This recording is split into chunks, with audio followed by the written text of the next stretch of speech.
Mall Studios. This is WOCA, Ocala, Gainesville, The Villages, 1370 AM, 96.3 FM, The Source.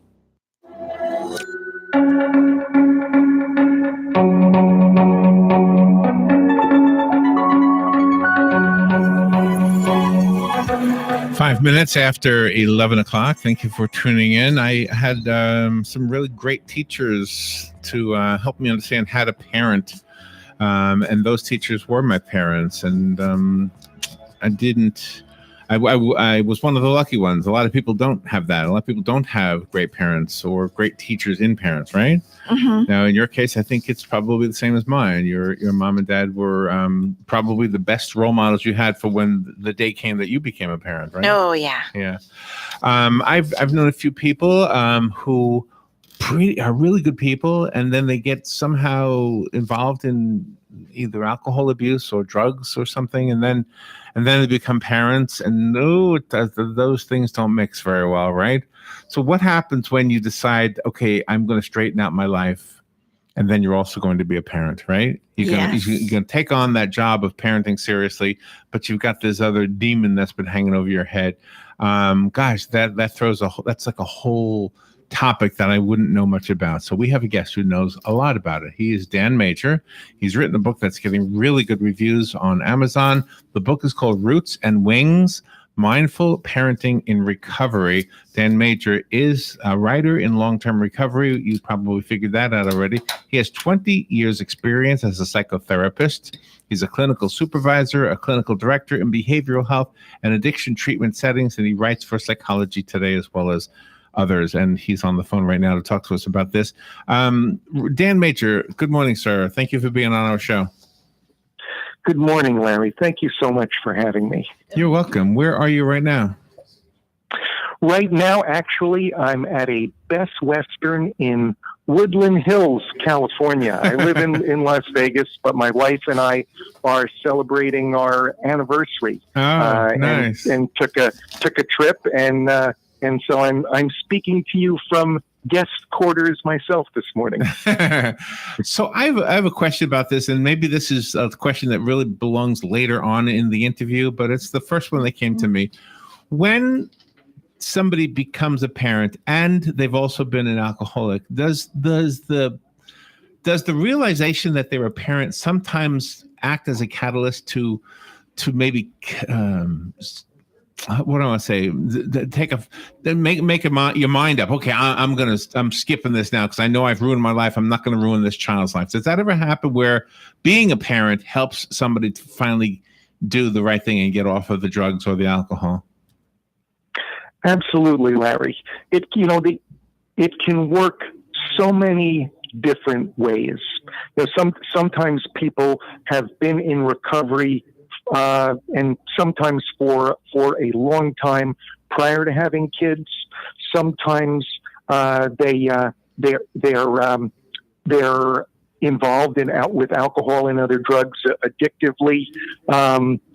When they have kids, and their active addiction precedes having children, but they're still in their active addiction when they have kids, and sometimes it happens after they have kids, in part related to the stresses and the emotional challenges, some of which relate to dealing with their kids and parenting that they don't know how to deal with any other way, or they end up seeing the use of alcohol and other drugs as a solution, and it may be temporarily to turn down the volume of stress and other forms of emotional discomfort, but ultimately the solution always becomes the problem. The servant always becomes the master in that case.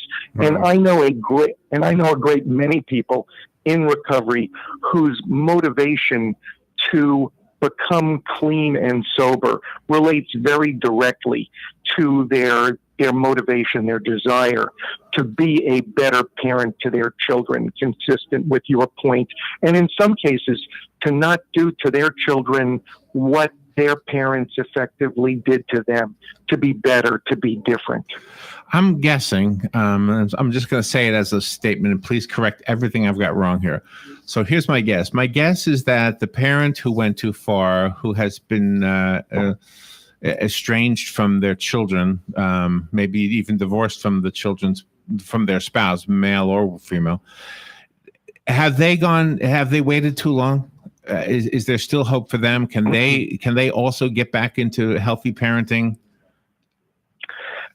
Absolutely, Larry. That's really a wonderful question and an excellent point to make. Insofar as the only time it's truly too late is when one of the relevant parties is no longer alive. There can be a tremendous amount of damage done during active addiction that results, as you suggest, in various forms of estrangement. Sometimes it's more temporary, sometimes it's more enduring, but it never ceases to amaze me the potential for rapprochement, the potential for relationships to move towards healing, to repair at least some of the damage that's been done. And it may never be what it once was, say before a parent ended up in the depths of active addiction and caused a lot of damage in their relationships, including that with their children.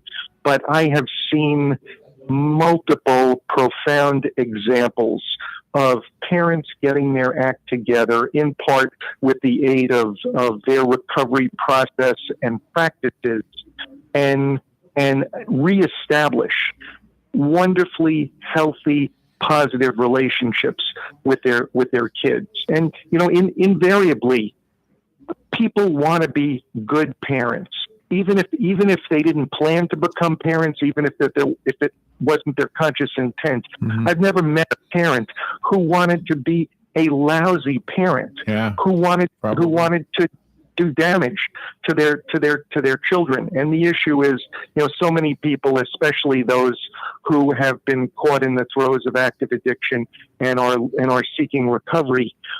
How do you begin to do that? How do you become a healthy, an attuned, and a skillful parent? And that's what the book is about. And you do such a wonderful job describing that, because one of the things that the parent who wants to reestablish themselves in their children's lives because they were estranged is the embarrassment factor. They have to swallow their pride, they have to be embarrassed, and they have to go up to the child or whoever the guardian is of that child and say, I'm sorry, it's going to take a lot of work, but can I be back in your life? And then go to their, school functions and everything like that to let them know that they can be counted on now. Exactly. And is this Robin? Yes. Hi, Robin. Hi. There's no question about that. When I was waiting to come on the air, I was struck by, I guess it was a commercial for an assisted living facility, and the commercial differentiated between autumn and fall in a way that was really, really clever and profound. And one of the things the book does is to differentiate between presents in the material sense, giving our kids presents, and our emotional and mental and spiritual presence with them, giving them the gift of being there for them, regardless of what the circumstances are. And besides the verbal messages, I want to be part of your life. I want to reestablish our relationship. I want to be here for you.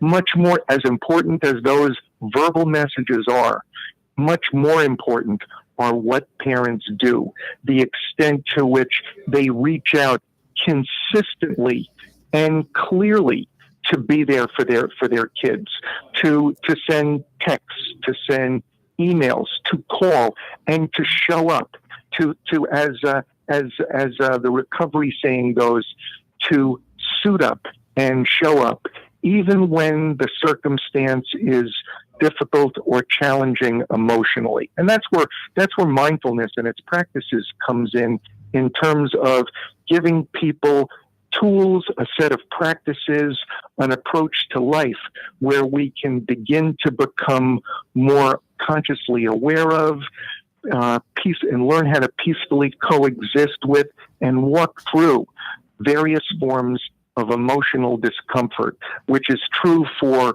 recovery, parenting, as well as any significant area of life.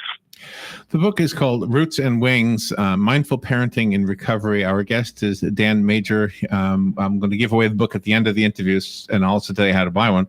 But I wanted to ask you something. In the book, you talk about mindfulness a lot. And every time you use the word mindfulness, I think it means focus. And I was wondering about something. And if I could just kind of give it a little bit of an elongated question. So if I look at my day and I'm trying to eat correctly, I don't want to eat crap, I'm great all day long. The weak time happens at the end of the day, and I've identified that. So I'm thinking I'm mindful of the pothole in the road, so to speak, right? In the case of an alcoholic or somebody who uses any substance to deal with life, just to paint the picture, let's say there's a man and he's fine all the time, but his weak moment, just as my weak moment with food would be in the evening, his weak moment is when he gets a bill in the mail, the electric bill or something else comes, and all of a sudden he realizes he's got to spend a lot of money on something, and even though he knows it's happening, and then he goes for the alcohol or something, and next thing you know, he's not pleasant to be around. Is that what you mean by mindfulness? To be aware of your weak spots, your potholes on the road? Well, that's certainly part of it, Larry. Mindfulness has to do with being consciously aware as much as possible throughout the course of our experience. So it's fascinating in that for people who aren't very familiar with mindfulness, it might seem like it's kind of a trendy new fad, and in recent years it's become increasingly discussed and seemingly popular in mainstream circles in the U.S., including business and corporate settings. However, this is really very ancient wisdom, originating 2,700 years ago from the spiritual traditions of Taoism in China around 600 BC and Buddhism in northern India around 500 BC. And it's really about being consciously aware of our present experience, what we're thinking, what our emotions are, our physical sensations, as well as where we are externally, the people we're with, the places where we are, and the circumstances we're currently experiencing, and to be able to pay attention to all of those aspects of our experience with attention and intention, to observe and accept the unfolding of our own process, without becoming so overly connected or attached to our thoughts, letting our thoughts drag us back into the past or propel us into the future, as opposed to being here now. So to use the example that you gave, for the person who becomes anxious or depressed or sad or frustrated because of financial stress, they get that bill that they're uncertain as to how they're going to take care of. I mean, obviously, the use of alcohol or other drugs helps people gain temporary respite from that stress. It gives them a little bit of a break, helps them to feel better very temporarily. But it's the shortcut that invariably leads to the dead end. And ultimately, those kinds of avoidance strategies not only don't solve the issue, but typically they make it worse, and they extend the pain or discomfort that's associated with it.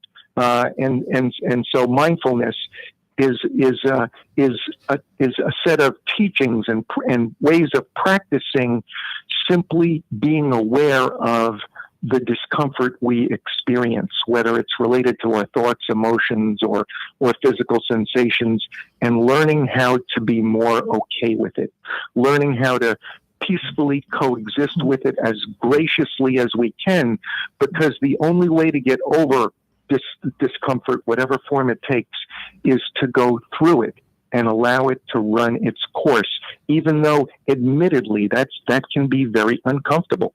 And you also go to the other extreme in the book with the parent who is constantly not letting go of their child, even though their child is old enough to be on their own. I'm guilty of that sometimes too with my daughter. She's in her 30s, and sometimes I say too much and I shouldn't. And it's hard to let go because the parent loves the child, but you got to let them be their own person. Exactly, Robin. And I'm the parent of two adult daughters also. My older daughter will be 31 next month, and the younger one is 26. And quite frankly, I don't know how that happened. I know. It's a mystery. Kids that are that old. Yeah. But consistent with what you described, because we want to guide our children. We want the best for them, and that's so important to us. We're really attached to that, and to a fair extent, we know better. After all, we have a lot more life experience, information, knowledge, theoretically. So there are many circumstances where my kids may tell me something, and I simply disagree with it, or don't think it's the best or most helpful or healthy way to go, and I want to correct them, so to say. And increasingly, as I practice various forms of mindfulness, I catch myself thinking about correcting them, and know in my head as well as my heart of hearts that it's not going to be helpful. It's only going to create conflict or bad feelings. And so I can use that awareness to basically take a step back and allow them to have their own process, to have their autonomy in a way that's really age and developmentally appropriate. So I will say that's a hard pill to swallow. So how does the person who reads the book or subscribes to your philosophy or your teachings, what's the best way to kind of ease them into that so that they believe it actually is the best thing to do? Well, the only way to make any meaningful change, the only way to learn any real skill, Larry, is to have the awareness that it's something that has meaning and value, and want to learn, a new approach to things, say, including parenting in the case of our discussion, and then have us, begin to practice approaches, techniques, different actions that seem to make sense. So it's a combination of awareness and action to learn what works for us and in this situation, and then practice it with persistence, with dedication, even when it's difficult. So, one of the things that I found is that, many parents, many people have a need to be right as it relates to our kids. We want to control things, and sometimes that comes from our own experiences with our parents, and we just there's so much in life that's out of our control. Mm-hmm. There's a natural impulse to want to control what we can, and being right can be part of that, and it's part of people's identities to a fair extent, and that plays out really consistently when it comes to our kids. And one of the things I learned over the course of too much excruciating experience, including during my active addiction, but also after I had been in recovery for some time, that whenever I interacted with them, and the interactions were shaped by my need to be right, by my need to control what they were doing in various ways, it only created conflict. It led to bad feelings for both of us. And so I began to try doing it differently as it relates to just backing off and allowing them to do things their way without having to rebut or argue or give advice. And perhaps not surprisingly, but in the moment, it was really compelling to me. The level of conflict between us decreased substantially, and the interactions went much more positively and much more smoothly. And the reality is that my input may have been important to me, but it's not that important in the big picture. And this is a really essential sort of life and spiritual question that relates to so many circumstances. What's more important, to be right or to be happy? To be right in the terms of being in control or directing things, or to be fundamentally content, to have a greater level of peace of mind. Yeah, absolutely. Dan, well said. I'm going to go out on a limb and tell you that I think I know who's going to pick up this book at the bookstore. It is the good parent, a good parent who wants to be better, or a good parent who knows he hasn't been as good as he could be and he wants to be better. But I think the common thread of all the people who pick up this book are the people who are good only simply because they want to be better. That's what I think. I think that's who your audience is. So if I have somebody who would like this one, it's called Roots and Wings. Dan Major wrote the book. You can have the one that he sent to me. The rest of us have to buy it. I did find it on Amazon. It's very affordable. It's getting good reviews. Do you have a website dedicated to your work or to your book? I don't at this point in time, Larry. I do write a blog for Psychology Today, which is called Some Assembly Required, which is also the name of my first book, Some Assembly Required, A Balanced Approach to Recovery from Addiction and Chronic Pain, which is part of my story also and very relevant given the opioid epidemic that's affecting so many individuals, families, and communities across the country.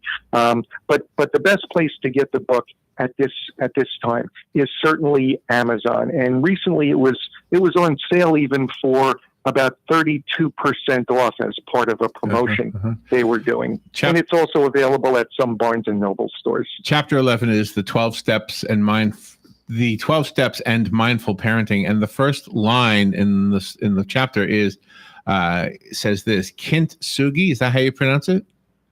Kintsugi, yes. Kintsugi is the Japanese art of recognizing and celebrating beauty in broken things. That's an amazing line right there in itself. Recognize the fact, okay, this person has been broken, but now they're stronger. Now there's something more beautiful about them. That whole breaking and trying to put back together has made this a better person. And if you are that person, just know that your children probably want to have a good relationship with you, I'm guessing. Dan, thank you for doing this. I think you're making a big difference in people's lives. It's really my honor, Larry. My hope and wish for the book is that it can be of service and be of meaning and value to as many people as possible. And thanks so much to you and Robin for having me on this morning and giving me the opportunity to talk about the book and how it can be helpful for people. Robin and I are both parents, and we do have so many different other aspects of our lives. But in the end, the one thing I want to be the best at is parenting. Even if my son is 32, I just want to be that to be my legacy. He was a good dad. That's what I want, So, Dan, which is where it's at. Yeah, thank you so much, Dan. I love the conversation. We'll be right back.